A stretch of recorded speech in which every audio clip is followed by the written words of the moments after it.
la tasa del uso de casco es ínfima. La cantidad de infracciones que se labran mensualmente es grandísima, según la población que nosotros tenemos. Y la verdad que necesitábamos socializar esto también, necesitamos involucrar a las instituciones. No se trataba solamente o no se trata de que el problema sea del Estado. Se trataba de socializar un problema que es social, si se quiere, que es nuestro, que es de la comunidad, para que en conjunto empecemos a buscar una solución, para que la gente, sobre todo las instituciones, se involucren en esto. Las escuelas, nuestros chicos, la cantidad de infracciones que tenemos de menores de edad. Y la verdad que en esto, si no nos involucramos como sociedad y no hacemos un trabajo cultural con respecto a respetar las normas de tránsito, nos va a seguir pasando lo que nos venía pasando. Y ha sido toda una decisión. Y en esto doy las gracias al doctor Monteverno, que la verdad que es un especialista destacado, no solamente en Argentina, sino que también en Latinoamérica reconocido. Y cuando nos sentamos con él nos propuso un plan, según los datos crudos que tenemos de nuestra realidad crucerejeña. Y en ese plan tiene que ver esto, trabajar en conjunto, pero tratar de involucrar a todas las instituciones, desde la policía, desde las empresas, desde el servicio penitenciario.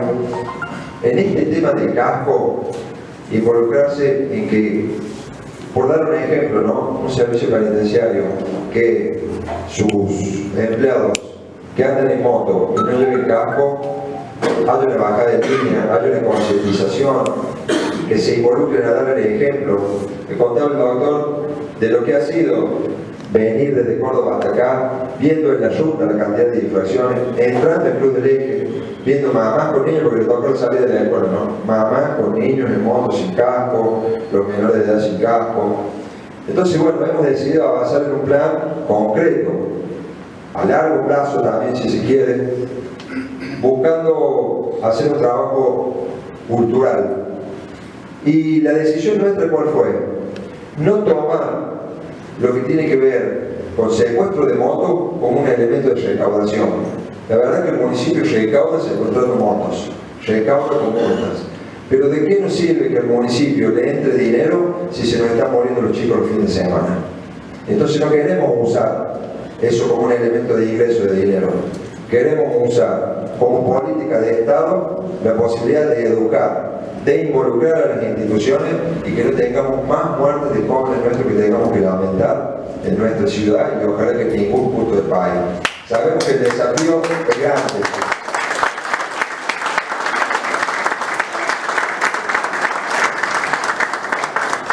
Sabemos que el desafío es grande, pero también hemos asumido el compromiso y la responsabilidad de haber tomado esta decisión de empezar a avanzar en un cambio cultural, de empezar a educar. Por eso nos acompaña el doctor Monteverno, que él específicamente y más puntual les va a decir cómo vamos a avanzar y les va a mostrar estos datos realmente duros y crudos de nuestra realidad costarricense. Así que muchísimas gracias. Y cuando empezamos a hablar de esta idea, recuerdo que un profesor en España me decía: Horacio, cada sociedad tiene los muertos en el tránsito que está dispuesto a aceptar.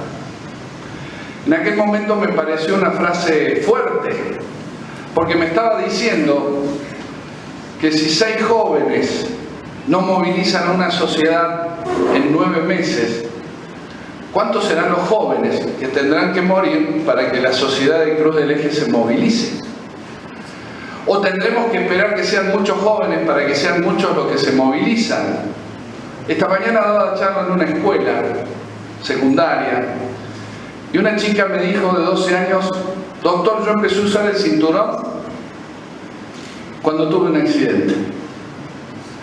Y entonces le dije: la verdad que es muy bueno lo que me dices, pero también muy malo.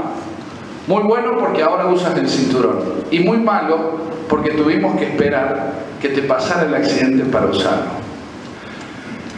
También recordaba una frase que me impactó de alguien que no sabía, por lo menos no hay registros, que no sabía mucho de seguridad vial, que era Albert Einstein, quien seguramente estaba ocupado en cosas tal vez en aquel momento más importante. Y Albert Einstein dice que no se pueden aplicar las mismas soluciones a los viejos problemas. Yo hace 30 años que trabajo en tránsito y seguridad vial, publiqué mi libro allá por el año 91 y he intervenido en más de 24.000 accidentes con víctimas, muchos también acá en Cruz del Eje, y me ha tocado ver que cada día con la seguridad vial vemos un refritado de las mismas medidas. Más sanciones, más penas, más multas, más recursos, más controles, más cámaras. Y de pronto se olvidan, y esta es mi opinión después de 30 años, que el problema de la seguridad vial es un problema de convivencia. Es un problema de convivencia.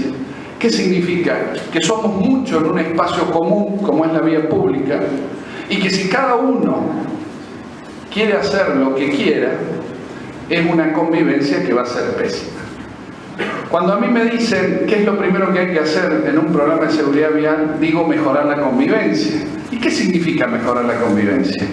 Que no me estacionen en un lugar que está prohibido, que un peatón no cruce por la mitad de la cuadra porque genera un riesgo, que en un ingreso de una escuela no me estacionen en doble fila porque me abren una puerta y puede haber un accidente. Significa que yo voy al kiosco y puedo ir caminando y no voy en auto. Significa que yo voy a señalizar mis maniobras, cada una que haga. Hay gente que usa el espejo solo para peinarse. Pero esto también no es una cuestión de mala fe de gran parte de la sociedad, y ahí me diferencio. No es que todo el mundo hace esto porque quiere molestar al del lado. Es porque tal vez no hemos comprendido cuál es el verdadero problema que nos plantea hoy el tránsito. El tránsito es cada vez más complejo. En un país donde la enseñanza para ser conductor casi no existe, cada uno aprende como puede. Y encima, cuando viene el resultado menos esperado del tránsito, que son los accidentes, pareciera que la única respuesta como sociedad, como comunidad y como Estado es decir que la culpa es de los que andan por la vía pública, y entonces la solución es castigarlos. Y así escuchamos, y me enojan, no solo acá internacionalmente, escuchamos la letra con sangre entra, el órgano más sensible del hombre es el bolsillo, y con ese tipo de definiciones avanzamos en un programa de mejora de la seguridad vial. Esto, en estos 30 años, me autoriza a decir y repetir lo que dijo Einstein. Hace 30 años que veo esto y hace 30 años que aplicamos la misma solución. Tal vez por eso, y en la confianza que me brindó el Departamento Ejecutivo, les propuse hacer una apuesta, cambiar. Tal vez porque hace muchos años que estoy en la docencia, soy docente, dirijo un parque infantil de educación vial, tengo la única cátedra en la Argentina, me toca ser director, creador y docente, que antes de que la maestra se reciba, apruebe un seminario anual sobre educación vial. Entonces las maestras ya salen con este componente. Y desde esa experiencia, que no es teórica, sino muy práctica, le propuse, ¿por qué no le planteamos a la comunidad de Cruz del Eje esta idea de que hagamos un pacto? Pero claro, normalmente el vecino, las empresas, las instituciones, cuando el Estado las convoca, lo primero que piensa es, ¿qué me van a pedir? ¿Cuánto les hace falta? Y entonces dije al intendente, no vamos a pedir nada económico. Le vamos a pedir que participen en esta idea de que la seguridad vial en Cruz del Eje merece un cambio muy profundo de dirección y enfoque.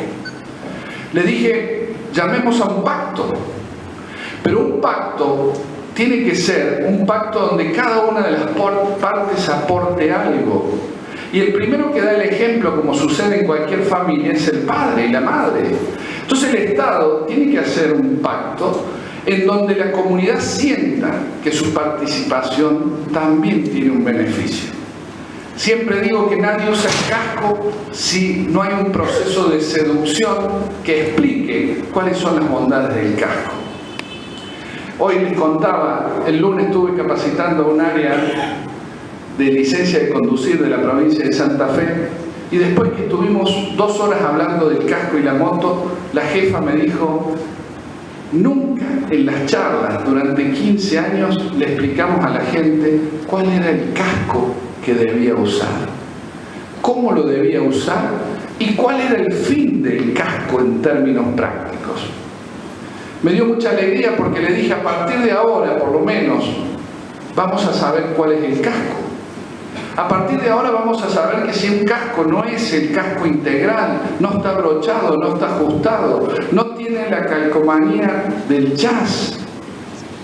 Si no enseñamos todo esto y solo le pedimos a la comunidad que se ponga algo que es incómodo, que es molesto, que los primeros tiempos cuando uso el casco integral me genera claustrofobia, si no le explicamos que eso es natural, pero que lo que está en juego es la vida, cuando no le explicamos a la gente que internacionalmente ya se sabe que usar una moto tiene 10 veces más posibilidades de sufrir un accidente que un automóvil, si no se lo explicamos para que ese libre albedrío que muchas veces usamos en contra de las personas, decimos: él eligió matarse, y ¿saben qué? 24.000 accidentes, nunca encontré una víctima que me dijera: yo tenía ganas que hoy me atropellara un auto o me atropellara una moto. Tampoco encontré, y acá corrijo a otra parte de la sociedad, que pide que seamos muy, pero muy severos con lo que matan en un accidente. Y les puedo asegurar que en el 99% de los accidentes que me ha tocado intervenir, al final sentía que también me podría haber pasado a mí. Nosotros tenemos que construir una sociedad que trabaje para que no ocurran los accidentes y no para que sancionemos a los infractores o a los que participan en un accidente. Esa sociedad, yo no puedo decirle a una madre: quédese tranquilo, el que mató a su hijo va a ir 10 años a la cárcel. Yo prefiero decirle a una madre: necesito tu esfuerzo para que nadie mate a tu hijo. Esto es un pacto de convivencia, donde lo que hemos planificado para estos años, porque además hay que decir otra cosa, no hay soluciones mágicas para la seguridad vial. Yo me río porque me tocó trabajar con la Dirección General de Tráfico de España y he publicado 2 libros en España.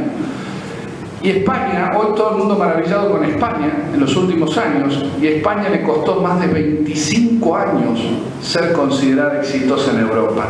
Hoy España tiene un problema de siniestralidad que se le está desbordando y está muy preocupado. A pesar de que todo lo que hicieron, hoy están replanteando de nuevo porque se les ha ido la siniestralidad mucho más allá de lo predecible. ¿Por qué?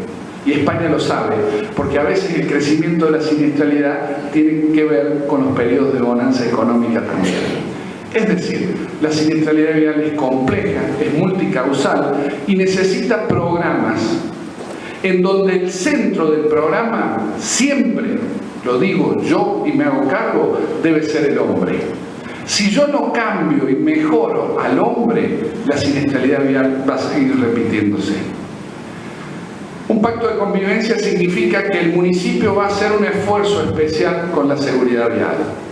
Estamos pensando en medidas que realmente muestren a la sociedad que los controles que van a seguir haciéndose, que las sanciones que se van a seguir aplicando porque hay una ley, un mandato que hay que cumplir, no son más que para evitar tanto dolor.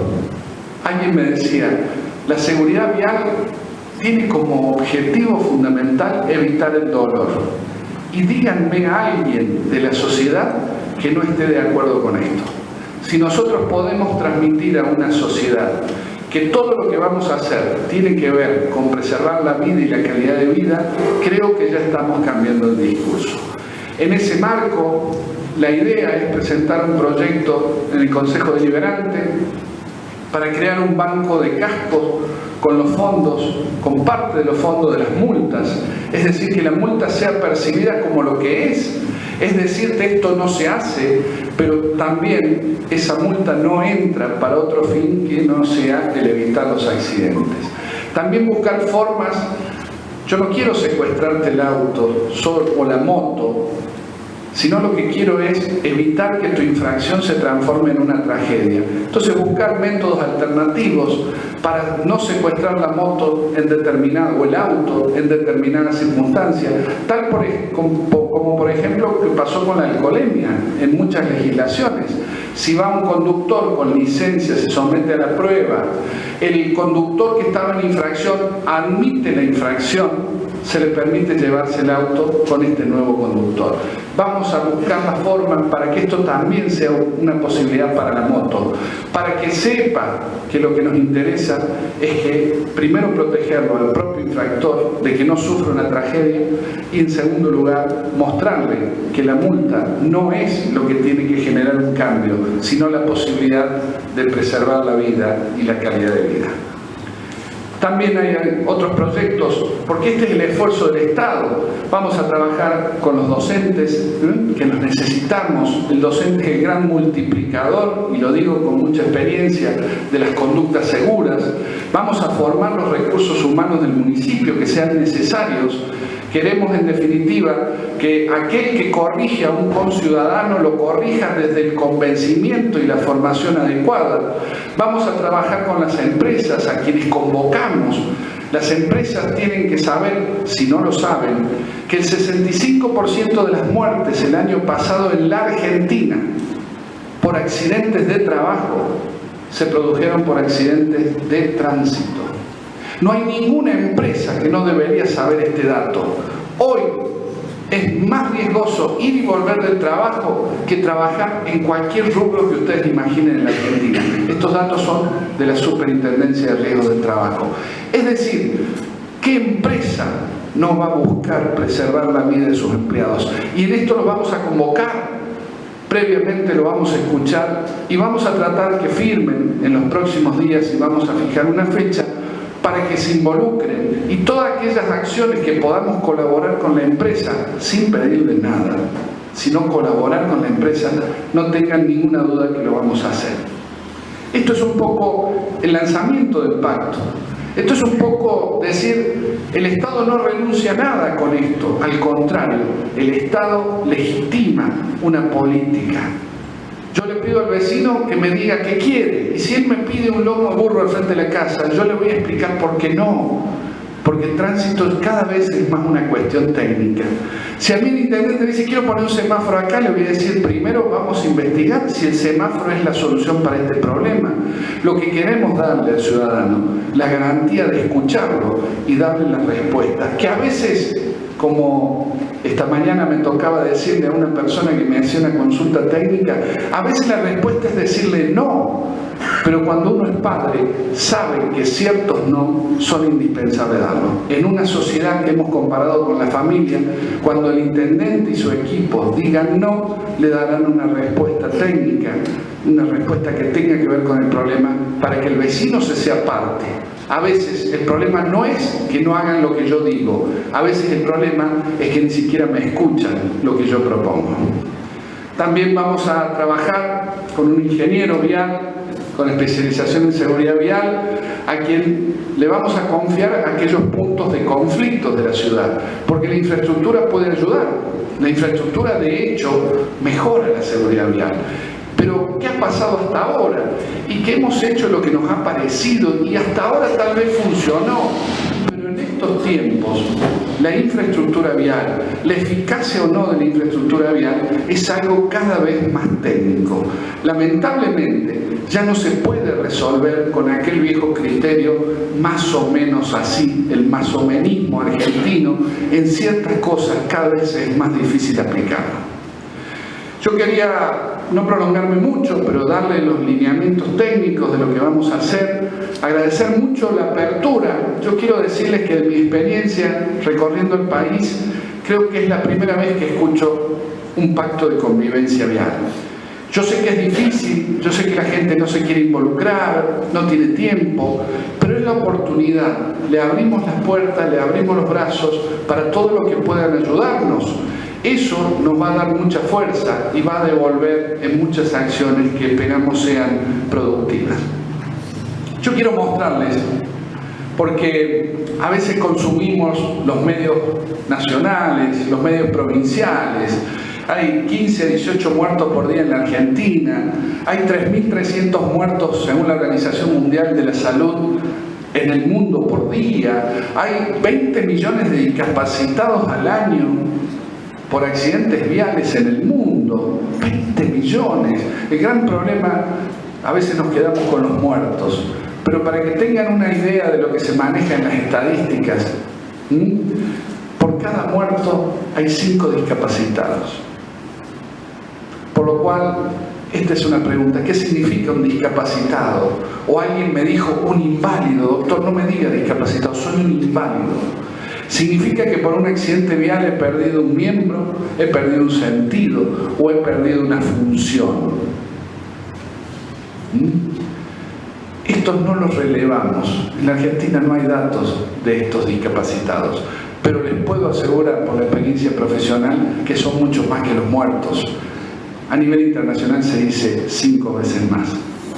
¿Hasta cuándo vamos a esperar para sorprendernos? Hoy creo que leí en el diario que en Córdoba había 10 muertos por hechos violentos en lo que va del año. Y para darle una idea, en la ciudad de Córdoba hay un muerto cada 48 horas. Sumen, multipliquen y verán cuál es la diferencia entre un muerto que le pegaron un tiro y un muerto que lo atropelló un auto. No, doctor, es distinto. Sí, pregúntenle a la familia cuán distinto es. El muerto es muerto en cualquiera de sus formas. Sin embargo, hoy tenemos más prensa para la inseguridad que para el tema tránsito. Bien, en esta parte final que me queda, y abusando de la amabilidad, quería contarles cuál es la realidad del Cruz del Eje, pero un botón de realidad. No pretenden ser estadísticas definitivas, pero le pedí a Gustavo Chazo y el equipo de tránsito, a la Secretaría de Gobierno, que me buscara ciertos datos, porque a mí me parece que lo primero que hay que contarle a un paciente, como es una sociedad, una comunidad, ¿cuál es su estado hoy? ¿Cómo anda de colesterol, don Julio? ¿Cómo andan los triglicéridos? Con inflación, me contaba un viejo. Bien, todos estamos más o menos igual, pero es importante que los cruzdelengueños sepan cuál es la realidad, qué está pasando en Cruz del Eje con algunos datos. Si me acompañan, lo vamos a mirar. Bajamos la luz un poquito.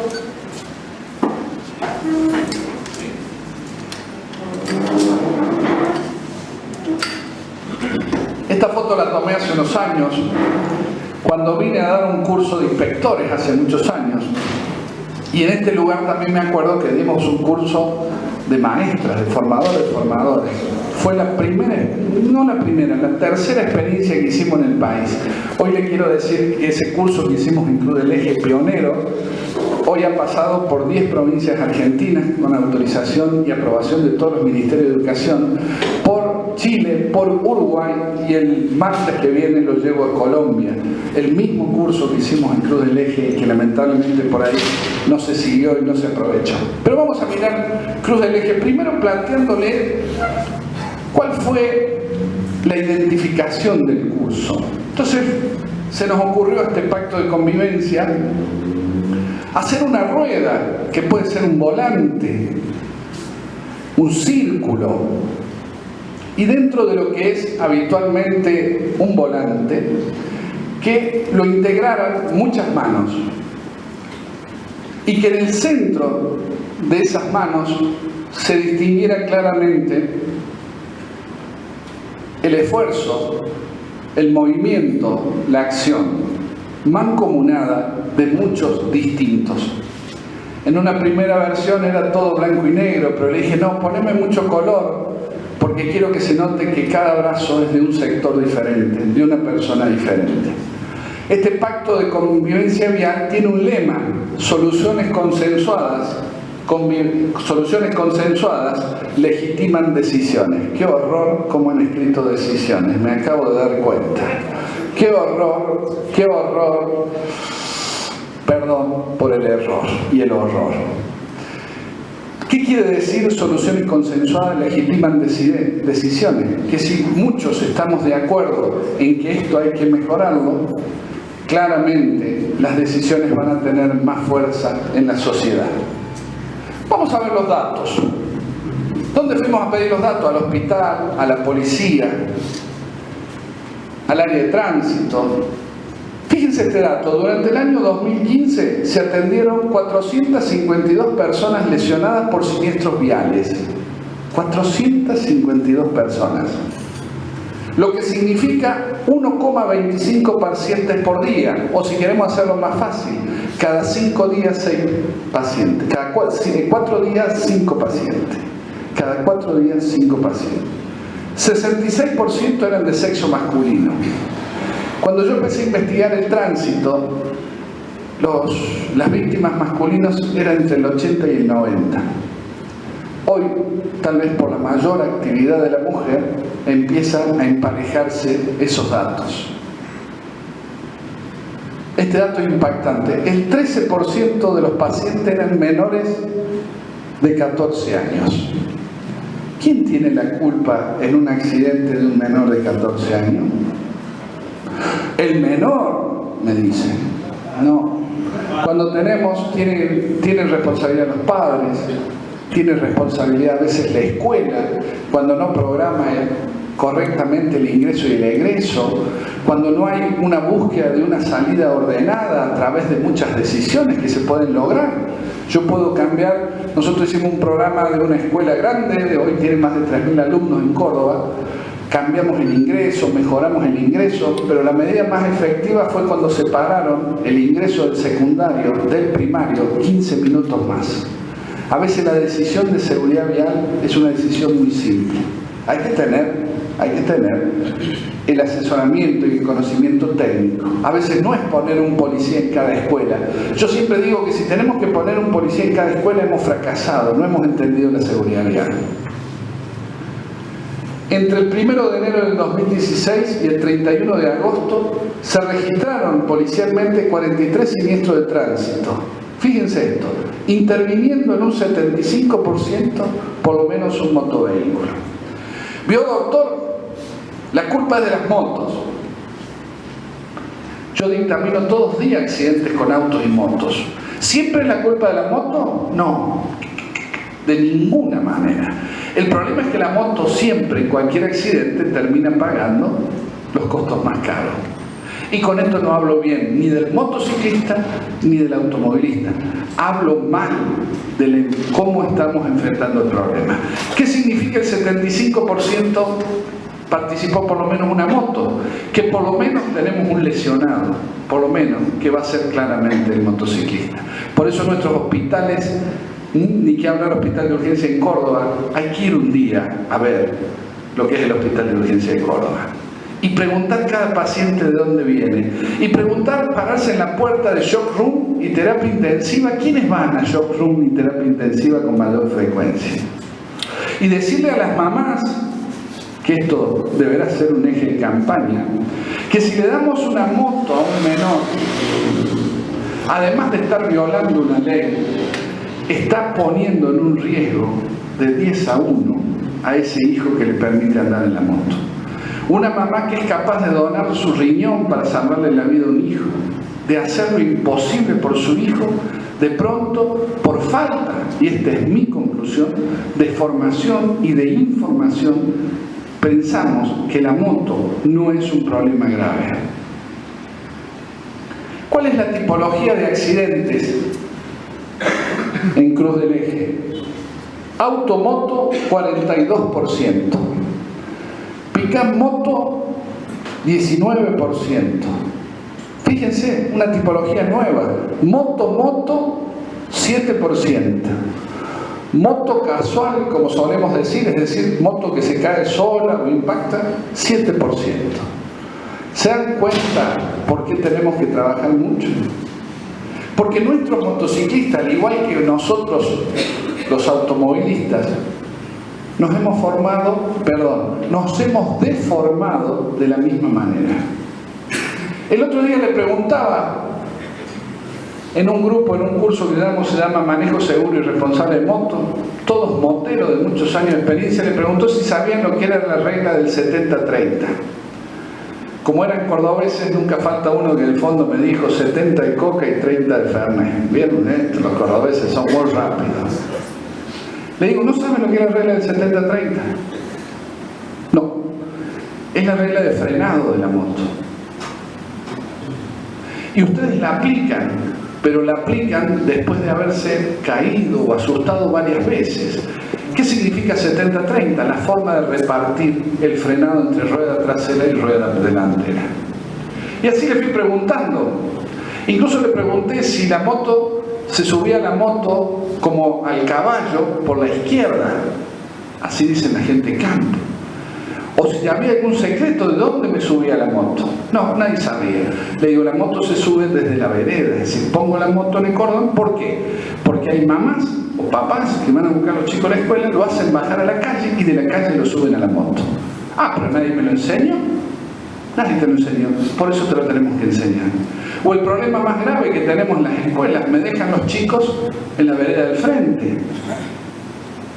Y ese chico tiene que cruzar una calle. Lo pongo en situación de riesgo cuando podría dejarlo. No hace falta al frente de la escuela, sino en la vereda a la vuelta. El secreto de la seguridad en el dejar o recoger un niño es hacerlo de las veredas más próximas al lugar de origen o al lugar de destino. En Córdoba hay transporte escolar que paran al frente, le tocan bocina a la mamá y a mitad de cuadra la mamá lo manda al transporte escolar. Nosotros tenemos que enseñar. No hay posibilidad de mejorar la seguridad vial si no enseñamos estas cosas. Este otro dato impactante, que no es en el primer lugar que me toca. En el 28% de los accidentes participó al menos un menor de edad. Ustedes saben que si tienen hijos, nietos, sobrinos entre 5 y 14 años, que se consideran los accidentes de tránsito la segunda causa de muerte. Ustedes saben que si tienen más de 14 hasta los 29, se considera la primera causa de muerte en el mundo. ¿Y cómo a estos chicos que todavía no han evolucionado física y psicológicamente le vamos a dar un vehículo que no solo puede matarlo, sino que puede matar a otros?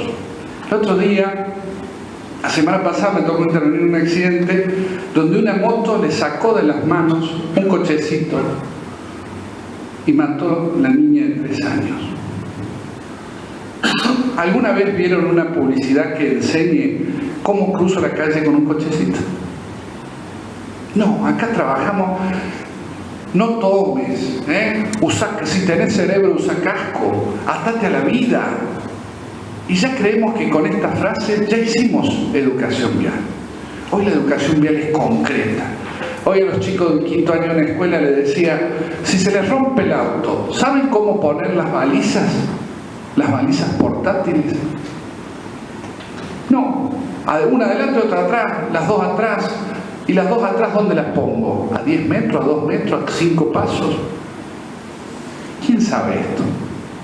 ¿Cómo vamos a mejorar la seguridad vial si no recibimos la información elemental? Pero no nos quedamos solo con los datos de lo que pasó.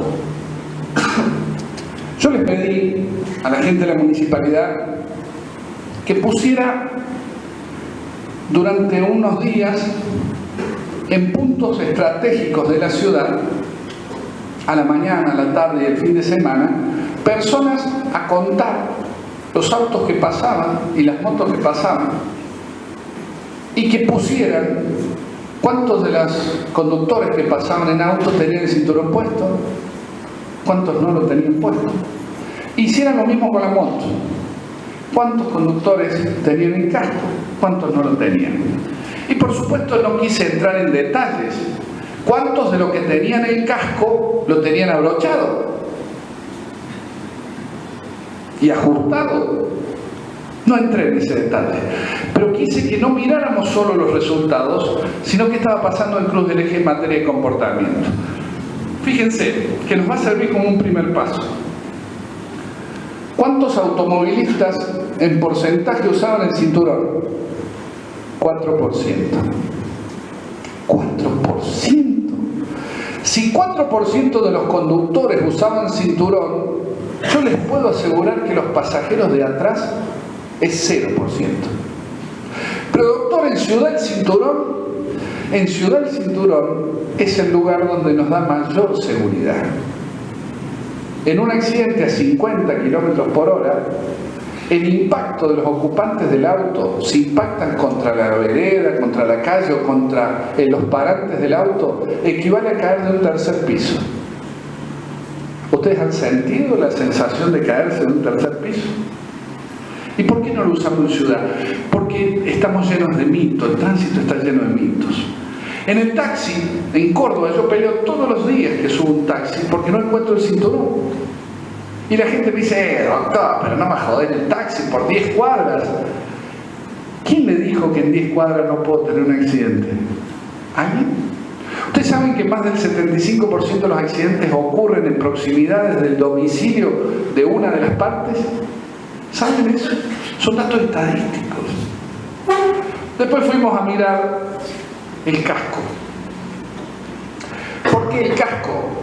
Muy simple. Un motociclista con casco adecuado, debidamente colocado, ajustado y abrochado, tiene un 35% más de posibilidades de sobrevivir a un accidente. Esto le hablo a la mamá y al papá. ¿Qué harías para darle una sobreprotección de un 35% a tu hijo? El casco. Si hoy me dijeran, doctor, ¿firmaría algo a favor de darle más posibilidades de sobrevivir en cualquier situación a su hijo? Ya firmo. ¿Qué tengo que hacer? Ponerle el casco. Y si sobrevive sin tener el casco, al no tener el casco tiene un 65% de posibilidades más de sufrir lesiones cráneoencefálicas, lesiones neurológicas, lesiones que hoy golpean de una forma increíble porque de un traumatismo de cráneo moderado a grave tenemos siempre secuelas. Y las secuelas no hace falta cosas grandes o graves. A veces la pérdida de la visión o de un ojo, la pérdida de la audición, la pérdida del sentido del gusto, del olfato, la imposibilidad de memorizar, la pérdida de la memoria reciente, la pérdida de la capacidad de sentir, de emocionarse. Todo eso tiene un traumatismo de cráneo. Dígame, mamá, si no merece el esfuerzo que usted insista hasta que logre que su hijo se ponga el casco. Porque estoy seguro que si sabe esto, no solo se lo va a poner, sino como ejemplo lo va a usar. Fíjense, 91% de los motociclistas en Carlos Paz, en una muestra aleatoria, no tenían casco. Y volvemos. ¿Por qué tuvimos 6 muertos? ¿Podríamos haber tenido más? Sí. ¿Puede ser que se profundicen estos datos? Sí. Y es por eso que nos ha parecido que la forma seria de pensar qué hacemos con este problema es empezar primero a hacernos un chequeo que nos demuestra que con esta perspectiva los accidentes de tránsito en Cruz del Eje no van a cambiar. Y si seguimos aplicando lo mismo que veníamos aplicando, le vamos a dar seguramente con el tiempo la razón a Einstein, que nos va a decir por qué siguen aplicando las medidas para los viejos problemas. Muchas gracias.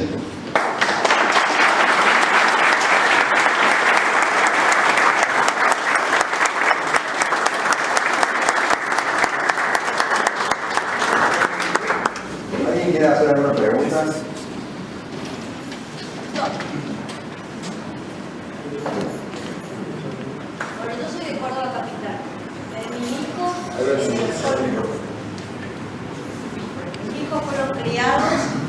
Con todas las medidas de seguridad, con su cinturón, con todo lo que yo aprendí. En su colegio se lo enseñaron, pero hoy llegaron a los 20 años y retrocedieron. ¿Qué pasa con eso?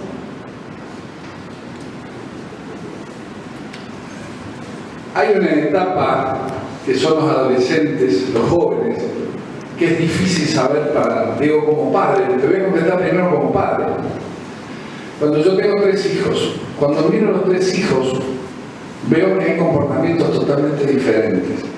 Mi experiencia y la experiencia de lo que a mí me ha tocado ver, que cuando un niño y un adolescente incorporan los hábitos de seguridad, de eso, el automatismo de la conducción significa repetir tanto un acto hasta que se vuelve automatismo. Cuando yo veo a una persona conducir, un joven a conducir, casi con seguridad detecto si ha pasado por una escuela de formación o no ha pasado. Hay hábitos que se enseñan en la escuela. Si bien las escuelas de conducir en Argentina todavía no han desarrollado lo que uno cree que debe desarrollar, nosotros les cuento que tengo una gran alegría porque estamos en un proyecto para crear en Santa Fe la primera escuela de conducir para jóvenes, gratuita, dentro de una iniciativa de una empresa privada, es decir, una empresa que tiene una actividad, decidió crear con simuladores, pistas de manejo privadas, una cosa muy rara. Pero mi experiencia es que cuando desde niños recibimos una formación en donde la seguridad vial está incluida, cuando llegan a la adolescencia es más fácil respetar las normas y cuando la incorporaron es muy raro que cambie. ¿Qué es lo que está afectando mucho hoy? Por eso también hay que llamarlos acuerdos de convivencia. Es la presión de los grupos de pertenencia. Ahí viene el muñequito de Michelin porque es el único que usa casco. A mí me tocó pasar por esa presión de adolescente, pero la presión en nuestra adolescencia era por fumar. El que no fumaba quedaba fuera. Yo creo que el problema está por volverse a plantear este tipo de cosas. Mi experiencia con los jóvenes es que cuando le damos, los jóvenes hoy nos piden algo, que también a veces fracasamos. No me digas qué tengo que hacer, sino me decís por qué. Esta es una de las preguntas. ¿Por qué tengo que usar esto? ¿Por qué tengo que cumplir esto? Hoy los jóvenes no se contentan con que le digamos tenés que hacer esto o es obligatorio hacer esto. Los jóvenes valoran lo que se llama la generación Z, la generación X, valoran mucho la información horizontal y eso significa que son muy... Hoy estaba en la escuela, esta que está dando la charla, que estaba mi hijo, el más chico, y los miré y todos tenían el mismo corte de pelo, iguales todos. Entonces lo que a veces puede pasar es que a veces tengo pudor delante de mis pares de cumplir una conducta que mis padres no consideran valiosa. Por eso es muy importante que estas formaciones las demos en escuela, porque la escuela es un marco en donde si todos concluimos que está bueno, automáticamente los jóvenes lo incorporan a su vida. Tal vez, si yo tuviera que darle, con lo poquito que usted me ha dado de información, tal vez a veces que los padres no consideran estas conductas seguras como algo importante. Entonces a veces, para no contradecir a los padres, nos pasan este tipo de cosas.